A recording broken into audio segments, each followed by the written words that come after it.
You know there's a catch when the United States announces 50% tariffs on a country with which it enjoys a trade surplus. Brazil says it's preparing countermeasures should the Trump administration make good on its threat to punish the country and sanction its Supreme Court president over the coup attempt case against far-right former President Jair Bolsonaro. By the way, Brazil, one of the nations threatened with secondary tariffs for buying Russian oil. Brazil threatens, but not Trump ally Turkey. The U.S. using its economic might to boost fellow travelers like Bolsonaro and Recep Tayyip Erdogan, but also applying political pressure to push its domestic agenda, like last week, when the threat of sanctions was reportedly dangled if African leaders didn't take in expelled immigrants from the U.S. Just a bit of political theater? Or is the rest of the world taking seriously this blurring of the lines between economic policy and political vendettas? Does it damage or not the U.S.'s street cred on the world stage?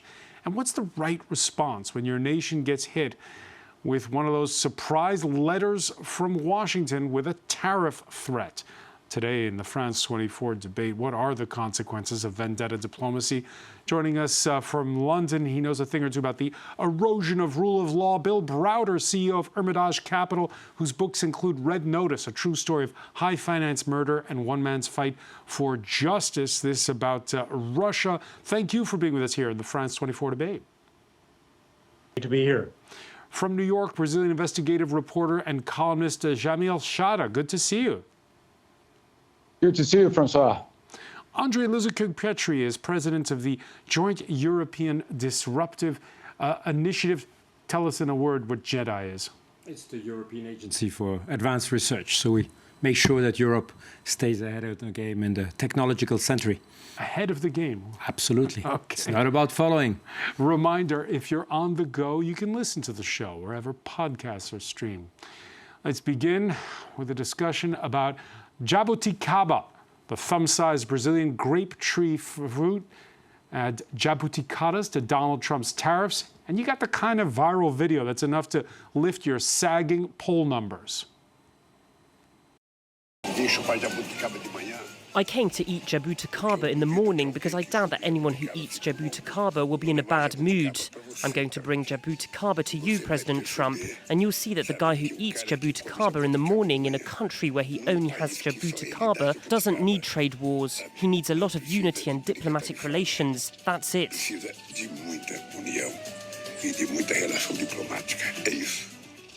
Jamil Chad, explain to us about jabuticaba. The best you can get for your breakfast. Unfortunately, we don't have this, neither in New York nor in Europe. But the fact is that what Lula is trying to say is that there's a sovereign country on the other side of the table, independent, and obviously realizing that this is not a tariff war. These are sanctions. This is a whole new attack on a democracy in the Western Hemisphere. So this is what it is about. It is not, as you said in the beginning, Francois, this is not a trade issue. It's simply trade being used as a political weapon. Now, the question is how to respond to this, obviously, especially when institutions are under attack, the judiciary in Brazil, but also the independence of the country. Yeah, the judiciary with the Supreme Court president, Alexander de Moraes, singled out by the Trump administration. Absolutely. But let's remember here, there's a playbook by the far right. You attack the judiciary in order to implement your agenda. That's what Orban did in Hungary. That's what happened in Poland. That is what is happening in the United States when Trump attacks the court. And that's exactly what the far right does in Brazil. So this is not new. This is not, let's say, out of the blue. It is obviously an attempt to dismantle democracy. But that, you have to control the executive branch. You have eventually control the parliament, but you have to attack the judiciary in order to fulfill their plan. So this is the plan. What Bolsonaro is trying to do is a second coup d'etat, and this is criminal. Now he gets the help from Donald Trump. Bill Browder, there's already reports in the newspapers about how this is pushing up the price of coffee and orange juice. Will Donald Trump back down? Is this all just a bit of political theater, or is it serious? Well, if you look at all the different threats that he's made in relation to tariffs since his, quote, Liberation Day, very few of them have actually been followed through. I think that Donald Trump wants to look like a powerful figure on the world stage. He wants to intimidate people. He wants to throw his weight around. But when it comes to actually putting through a lot of these things that seem so terrible, it doesn't actually happen. If you remember, there was talk about going after Canada and Mexico, and in the end, he backed down completely. There were no tariffs on Canada and Mexico. There was this talk about 150% tariffs on China. Are there 150% tariffs on China? No, there are not. And so there's an expression, taco, Trump always chickens out. And so far we haven't seen anything other than that when it comes to these trade wars or these proposed trade wars. So is Jamil overstating it when he's saying that this is an assault on democracy? Well, this is one sovereign state trying to influence the judicial process in another sovereign state, and I think it's totally inappropriate for the United States to be trying to tip the scales in a judicial process in Brazil and to use tariffs as a way to do that. But at the end of the day, will Trump actually follow through? I think it's unlikely because, Americans don't want to pay more for their orange juice and coffee. Andrzej Luzik, when there was that letter over the weekend sent to the EU of 30% tariffs, it's over trade? Is it about trade or is it not about trade?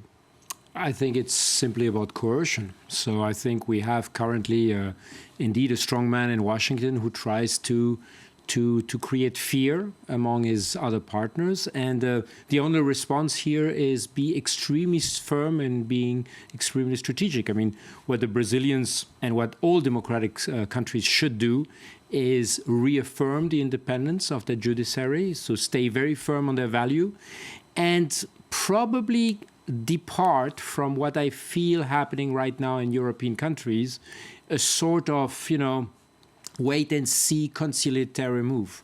I know there are a lot of, especially manufacturing companies, German industry is very worried that these tariffs come in.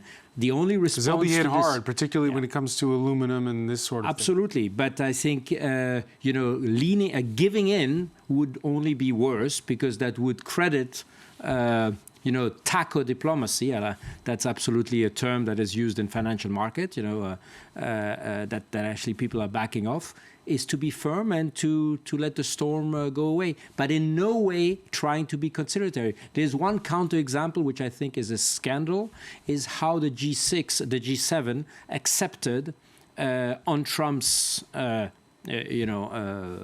pressure to abandon the tax on the minimum taxation of tech giants. This was we thought that would alleviate the pressure. It actually makes it only bigger. The Europeans were expecting 10% tariffs. Now they get 30% because they showed weakness. And so what happens to those? What happens to the taxing tech? Is it back on the table? We gave in without anything in return, which is the worst negotiation you can imagine. And we have to be careful because European citizens are watching, and if leaders, have this kind of very poor strategy, that will backfire because it's the whole democratic system that is in danger if the leaders are not delivering according to our principles. Jamil Shah, do you agree?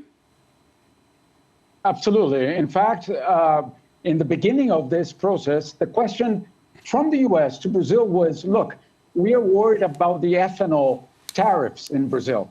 And Brazil tried to negotiate those tariffs. Suddenly, the letter made no mention at all to ethanol. And the question was, obviously, the big techs, as you mentioned, Jair Bolsonaro, and supposedly the deficit that they have with Brazil. But they have a positive trade balance with Brazil. So it became very clear to Brazil that it was not a trade negotiation that was happening. So I fully agree with this position that if you give in, even without negotiating, or as a political gesture of goodwill, it will be taken as weakness. All right, last week after that lunch of African leaders at the White House, several media outlets reported that the Trump administration had pressed officials from 5 African nations, let's name them, Liberia, Senegal, Guinea-Bissau, Mauritania, and Gabon, to accept deportees from elsewhere, with plans to deport migrants with as little as 6 hours' notice. We'll talk perhaps a little bit more later in our conversation, André Lezekluk-Petri, about how the EU, which is, a robust economy, one of the world's biggest powers, responds to Donald Trump. But what do you do if you're Guinea-Bissau? No disrespect.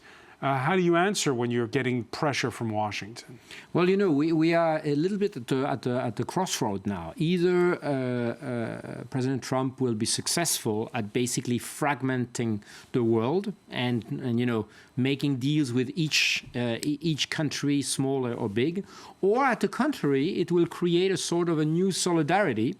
And so here again, the Europeans, for example, have to be very strategic. Africa is not at all on their radar screen right now. It's in the speeches of the president, but not in action. And I think for African countries, it's also an opportunity to basically consolidate their old alliances, but really build new alliances. Because obviously, if you're a small country, you're completely at the mercy of the largest one. And let's not forget, we are a little bit back into this carnivorian dinosaur rule of the fittest. And it's not the dinosaurs who survived at the end. It's the smartest animals. Donald Trump's also, by the way, sanctioned those putting together international war crimes cases against Israel's prime minister over Gaza. Most recently, UN Special Rapporteur on Human Rights in the occupied Palestinian territories, Francesca Albanese. She's a very outspoken Italian. She says that she now faces, though, asset freezes and potential travel restrictions, warning this could set a dangerous precedent. Bill Browder, travel restrictions, your reactions?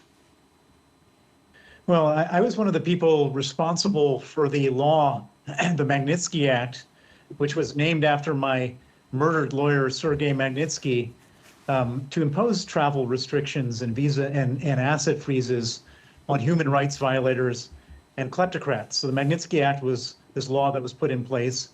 And it hardly seems appropriate to use the Magnitzky Act against a UN official for a policy that one government doesn't agree with. And it saddens me to see this piece of legislation now being used for political vendettas as opposed to punishing human rights abusers. And it takes away from the validity of going after human rights abusers if you have individuals from the UN being put on these sanctions lists. How do you sort the wheat from the chaff on this to make sure, like you say, that a law like the Magnitsky Act isn't used for nefarious purposes? Well, the problem with the Magnitsky Act is it was put in place to overcome people like Vladimir Putin, who were basically running in a lawless society. And therefore, it didn't require any court rulings or any. It's basically the decision of a government to do something, and so pretty much any government can use their laws responsibly, or they can use this law maliciously, and I have to say that there's not that much that can be done, and it saddens me to see the law being put into place for such a purpose when it was meant for torturers and murderers, people who were, hanging people by their feet, and people who were, killing people in detention, and now being used for political purposes. And I find that really upsetting to see it being used in these political ways as opposed to legitimate human rights abuses. This change in the United States, Jamil Shad, it surprises the rest of the world. How much, where you are people worked up about this issue? That's quite a important issue, because obviously, for example, in Brazil, one of the strategies of the Brazilian government is to get businessmen and obviously associations, basically civil society in the United States, to react. That could be a pressure that could eventually work. They know that there's some limit to what foreign leaders or foreign groups can do. But internally, this obviously could have another impact. You mentioned coffee and orange juice, but also let's remember here that hamburger, basically an icon of the American culture, is done partly with Brazilian meat. So there will be an impact. Obviously, it won't disappear. It may have some kind of increased prices. Today, that was published shows that inflation is back. So eventually, you could see some pressure coming from the domestic audience, both companies and consumers in the United States. Why has it come to this, André Lozier-Pietri? Laws that were intended towards Russia being used by the United States, this kind of thing. What happened? It's difficult to sort it out, but I think the playbook that my two colleagues were describing, I mean, the traditional playbook of the far right and of an authoritarian approach has always been to attack institutions, everything which was basically defending a sort of rule of law, which was going against the law of the fittest. I mean, we have really here, we are back to some very fundamental confrontation. The one thing probably we need to reinvent is often we assimilated decency, rule of law with a certain level of softness, of weakness. I think we need to show that the rule of law, there's also the word rule, and there's the whole strength of the law. Let's not forget the symbol of the law has a balance, but it also has a sword. And I think we have to be extremely strong. We have to shield our institutions. I think it's the time for democratic states also to protect international institutions, even those who are not really delivering. I'm thinking about the UN, obviously, but the ICC has proven after a slow start that it had an impact. So I think today is really the time where those who stay on the sidelines will be accomplices of those who are actually attacking these institutions. So it's a time for courage and a certain form of boldness. How do you do it? There are all these institutions. You mentioned the United Nations, where a huge slice of the aid budget comes from the United States. But we can also talk, for instance, about institutions like the World Bank, like the International Monetary Fund, these supranational bodies where the United States, since the end of the Second World War, has played such a big role.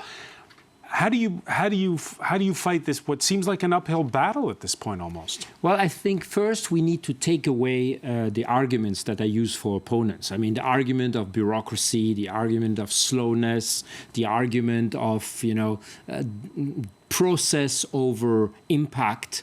There is something to it, so we should not dismiss everything. And probably we have not listened enough.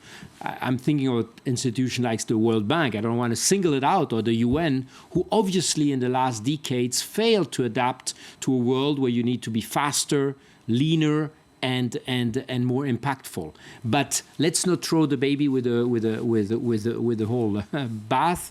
We need to make sure that these institutions probably get, actually at the time where the funding from the US is going down, more funding from other countries. Let's walk with our feet and with our money. Bill Browder, let me ask you about your personal experience, because you know the long arc of the situation in Russia, where first you had the breakup of the Soviet Union. You had this period of so-called cowboy capitalism, but there was a degree of rule of law that was then slowly companies could find themselves with a tax audit, a surprise tax audit, or being a nationalization. Was it a slow erosion in your personal experience? Was there a moment when people could have pushed back?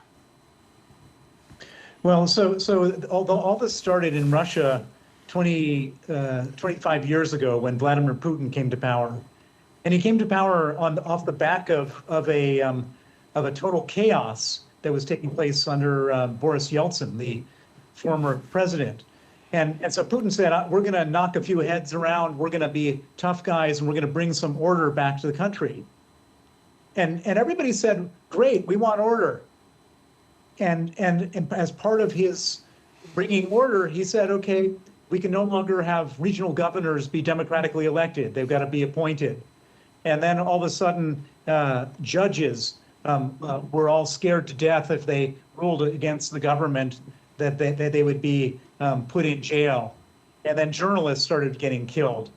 And as time went on, Putin grabbed onto every lever of power and maximized for his own benefit. And now we're in a situation in Russia, which is it's not just an authoritarian regime, it's a totalitarian regime. And so when people are talking about the institutions being attacked in America, and they're saying, well, are they going to hold or are they not going to hold? Well, we don't know yet. All we can do is say it doesn't happen overnight. It happens over a long period of time. I saw it myself in Russia. We know that Donald Trump doesn't like the media. He doesn't like opposition politicians. He doesn't like judges. And then the question is, do all those institutions hold or do they not hold? And it's way too soon to tell. I don't think Americans are like Russians that would just take it lying down, but we'll have to see. And I can't not ask you about the politics of this week. On Monday on this show, our panel opines about arms sales for Ukraine and a tariff threat on Russia. We had asked those panelists if Donald Trump was now turning against Vladimir Putin. Here's a sample of what he said in the Oval Office in the company of the NATO Secretary General. My conversations with him are always very pleasant. I say, isn't that a very lovely conversation? And then the missiles go off that night. I go home, I tell the First Lady, I spoke to Vladimir today. We had a wonderful conversation. She said, oh, really? Another city was just hit. So it's like, look, he's, I don't want to say he's an assassin, but he's a tough guy. It's been proven over the years. He's fooled a lot of people. He fooled Bush. He fooled a lot of people. He fooled Clinton, Bush, Obama, Biden. He didn't fool me. Bill Browder, we played a long clip there just because there's a lot in there, and it seemed is there the sense that Donald Trump's calculus is shifting? Well, I think that's what everybody is hoping right now. And there's a lot of people who, like myself, on the side of Ukraine that are hoping that Donald Trump is no longer pro-Putin, but he's pro-Ukraine. I've certainly not come to that conclusion based on that statement because Donald Trump has said all sorts of things. The day that he was inaugurated, he issued a very powerful tweet saying, if Putin doesn't stop the war, he's going to face tariffs, taxes, and sanctions. And then, of course, when he demanded a full-scale ceasefire from Ukraine and Russia, Ukraine agreed, and Putin just led him along the garden path. And so Trump has said a lot of stuff, and until we actually see what his actions are, I wouldn't make any projections about that statement because none of the past statements have proven to be statements that led to massive change in the support for Ukraine. All right, and that NATO Secretary General sitting next to Mark Rutte, making the rounds in Washington after that Oval Office visit and going on Donald Trump's favorite television station, Fox News. This is significant. So today, if you are in Beijing or in Delhi or you're in Brazil and you know that this is coming to you, you might want to call Vladimir Vladimirovich Putin and say, hey, friend, we are still buying stuff from you, but you have got to get serious when it comes to these negotiations on a ceasefire or a peace deal, or otherwise we get hit by the secondary sanctions. There will be also an effect directly on Russia, of course. But this is really significant. And it is smartly designed by the president. Smartly designed by the president. Will they ever happen? They're supposed to happen in 50 days, Andre Lucas Petri.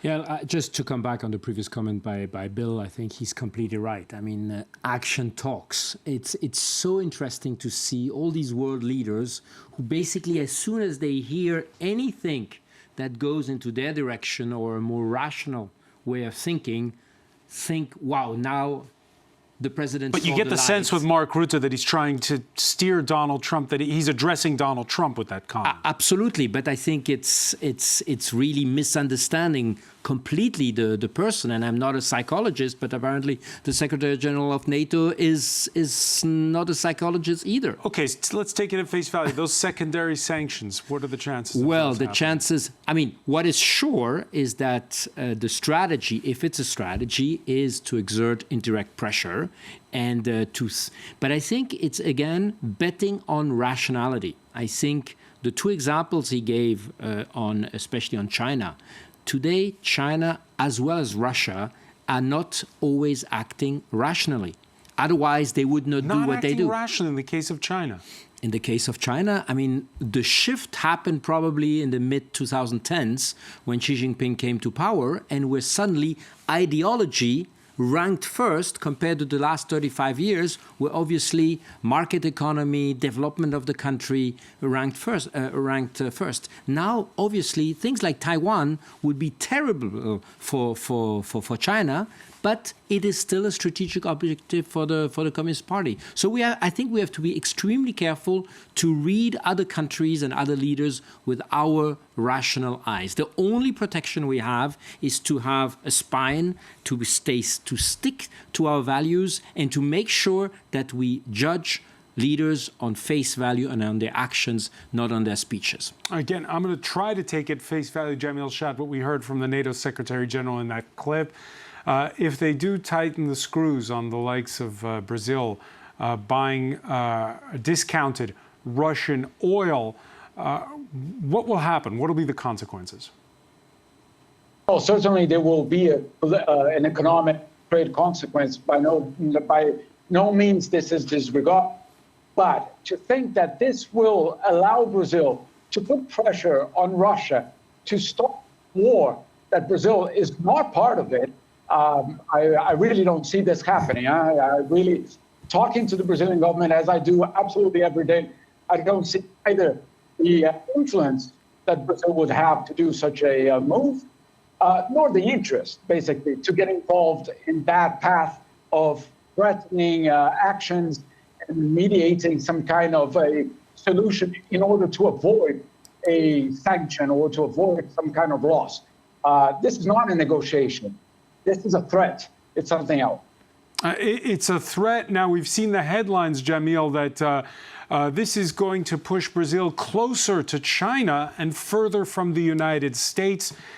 Are those just headlines, listening to what Andre just said, or is that a distinct possibility?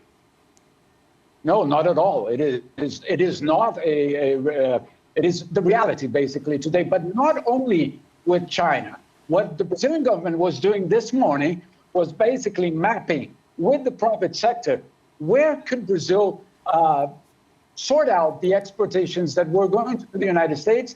Instead of going to the United States, eventually, if these tariffs come into effect, where would it go? So they actually made a plan, or they're trying to put out a plan showing that, yes, it could be China, but it could also be, for example, the EU-Mercosur agreement finally happening. Also, trade deals with Mexico, with Canada itself, with Vietnam, with Indonesia, basically diversifying the destinies of Brazilian products around the world. So, yes, as we say in Brazil, there is a way out regarding Trump. The question is, how will it cost until all of this is done?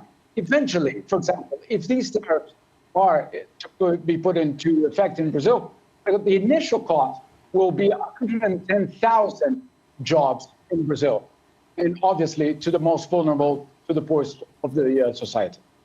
Right. So whether or not there's a seg away from the United States, you wonder how do the tariffs and the retribution, the threats, as Jamil said, start to sting. Reuters news agency columnist Jamie McGeever highlighting that foreign direct investment in the United States in the first quarter of this year actually fell. It got to its lowest total since the end of 2022, and it's well below the quarterly averages of the past 10 and 20 years. Bill Browder, at what point the United States, what's the indicator we have to look for to see whether or not the United States is losing the confidence of investors like you saw it lose like you saw Russia lose the confidence of investors? Well, I think there's a number of very easy things to look at. That statistic of foreign direct investment is definitely one of them. Perhaps the most important two things are the U.S. dollar. When this whole thing started, the U.S. dollar was 10% more valuable than it is today. People who have held dollars in perhaps disproportionate amounts have said to themselves, well, maybe this is not the best currency to hold. Maybe I should hold euros. And the euro has gone up by 10%. The price of gold has gone up by 10%. And then you have one other thing, which is perhaps even more important, which is that in order for the United States to run a large budget deficit, and where the government spends more than they receive, they've got to borrow money. And who do they borrow the money from? Well, they borrow some of the money from domestic investors, but some of the money comes from foreigners. And if foreigners are not as excited about owning U.S. government bonds as they were a month ago, then how do you get them to hold those bonds? You've got to make it more attractive. You've got to raise the interest rate. And so as time goes on, if this policy of alienating everybody outside of America continues, people are going to say, I don't want to hold as many dollars, and you've got to pay me a lot more to hold these bonds. And that means it's more expensive for the government to operate. And as a government with a huge debt burden that they have to refinance, that means more and more money goes towards paying interest, and it becomes a very vicious cycle. So this is not a game without consequences. And a lot of people who care very much about America are watching this with great fear about what this could ultimately do to the U.S. economy. And if the U.S. economy goes down, I can promise you, no, there's no place immune. It's not as if you can step back and hide out and think that that's just going to affect the U.S. This will affect everyone in the world. Bill, I know you have to leave us soon, so I just want to ask you one final point on this. Do you share that fear, or is it overstated, this fear that somehow the U.S. will lose its standing? Well, I share the... Go ahead, Bill Browder. I absolutely share that fear. I mean, it's not a certainty, but it's the probability of that happening has gone up a lot. America is still a very exceptional place. It's a place that people can do business, people can start companies, there's a dynamism about America which doesn't exist in most other countries. There's a very deep capital market. But if everybody in the world is being alienated and it seems risky to do business in America, then the probability is not very good for America from a long-term perspective. And I do share that fear. Bill Browder, but thanks for being with us here in the France 24 debate.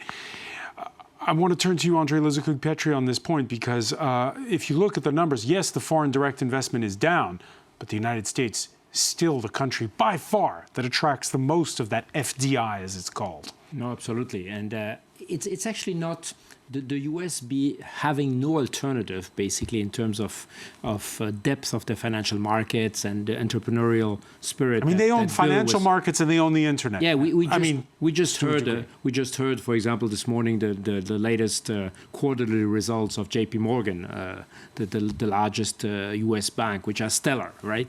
So I think the economy in the U.S. is still doing extremely well, and there's no alternative. The risk is, as Bill mentioned, is this long-term, basically creepy decay of the trust that there is in the U.S. economy. That means that it's not during, I would say, a normal period, but it will be at the moment of a crisis that people will remember that, and if they have an option, they will probably not choose the U.S. as they used to. So it's more a black swan kind of risk than a slow decay where we will see quarter to quarter the U.S. going down. I don't believe in that. The risk is really that when really a crisis happens, whatever it happens, for example, the financial crisis we saw in 2007, if that would happen again today, what could happen to the confidence of global investors that flocked back into the U.S. as soon as 2008? So that's really the risk. And the other thing, I was listening to Jamil talking about Mercosur. I mentioned bold decisions.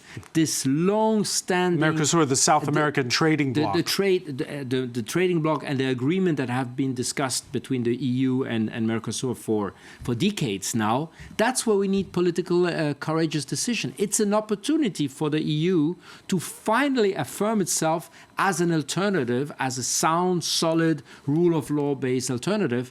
I don't see that coming now. I think we need to have because the French president's afraid of his farmers? Exactly. And the French president has to explain much better the greater interest. That's what we're expecting from our leaders. And we expect that even more from the EU, that was not supposed to be a political body like we see today. It was supposed to be the long-term organ, institution that would lead everything that is beyond the immediate political gains, and we don't see that happening. I think we have to be much more political, much more strategic, much more visionary, and it's an opportunity to show it. One of the indicators that was mentioned there by Bill Browder was the relative strength or weakness of the U.S. dollar. Now, last week, Brazil hosted a BRICS summit where that old chestnut came up in conversation, finding an alternative to the greenback. No one has determined that the dollar is the standard currency. In what forum was it determined? And obviously, we have every responsibility to do this very carefully. Our central banks discuss this with other central banks in other countries. But there's no going back. Now, Jamil Shad, if we had a dollar for every time someone had predicted the demise of the dollar, dating back to the 1970s and the oil crises, I guess we'd be rich? Well, both of us probably by now. The question is obviously, the question is, what kind of world are we today? And we are in a crossroad. So as you're saying there, and the path the U.S. will take, if it weaponizes the dollar, as it is being done with trade, I wouldn't be surprised to see developing countries or other countries basically saying, well, we better get our own system. Because today, yes, it's Russia because Russia invaded Ukraine. But tomorrow, it could be us because our judiciary system decided to fight against a group that tried a coup d'etat. So who knows what will be the next day with such an unpredictable government in the United States. So yes, the world is in a crossroad. Yes, the debate on the dollar is not the debate on currency, it's a debate on power. Is it feasible? We all know that it's not something for the short term. But all of these elements, all of these facts may lead during the next decades to an incident. On that score, you were talking, André Lozic-Petri, about politics being thrust upon the European Union. The European Central Bank, it's got to be of two minds when it comes to becoming the currency of reference. Right now, if the dollar dips any further, it's going to make exports from the U.S. look very cheap, and it's going to make things pricey over here. Yeah, absolutely. So it goes in both directions. Obviously, the more the dollar is weakened because of this weaponization and this politicization, the more obviously the exports from the EU gets harder and harder because the euro goes back. Is it a crown that Frankfurt wants to be the currency of reference for the globe? Well, I think the fact that we want to be much more, that the Europeans want to be much more independent, because we saw how much the dollar brings with it. I mean, remember the first sanctions on Iran, where European companies doing business in Iran realized by just using the dollar, they were subject to sanctions by the US, and immediately retreated. The French oil giant Total or the French bank giant BNP retreated because they were using dollars. That is really a strategy we should have, is have an alternative. And again, alternative does not mean opposition. But today we're in a world where the resilience has a value. And the resilience means that you need to be sovereign in our decisions. That means we need to be able to take the decisions we want. If you are dependent on a currency of somebody else, you are not dependent. Then, of course, how do we use the euro more also as a trading tool, and probably changing the mindset that was purely oriented as combating inflation, probably a reset of the strategy of the European Central Bank is long overdue. The role of the U.S. Treasury, Jamil Shad, in your previous investigations, it's something you've come across. And, you know, people, human rights activists, cheered when the Treasury clamped down, for instance, on a French bank that was bankrolling some of those committing genocide in Darfur. So, again, it comes back to that issue that we talked about at the outset of discernment, of who gets to make the rules. Yes, that's why for many countries around the world, the only weapon that they have is the rule of law and international law. Basically, as our colleague just mentioned, it cannot be seen as something soft, as something that, well, it doesn't matter, actually. It has to matter. Just behind me, it is the UN building. It is a building that today obviously reflects a failure to respond to international crisis. So the question is, will it be reformed in order to give a response, or are we going to just simply see this collapsing? Remember, for the Americans, for the American government, for the current American government, the international order is not only obsolete, it is actually a threat to their own interests.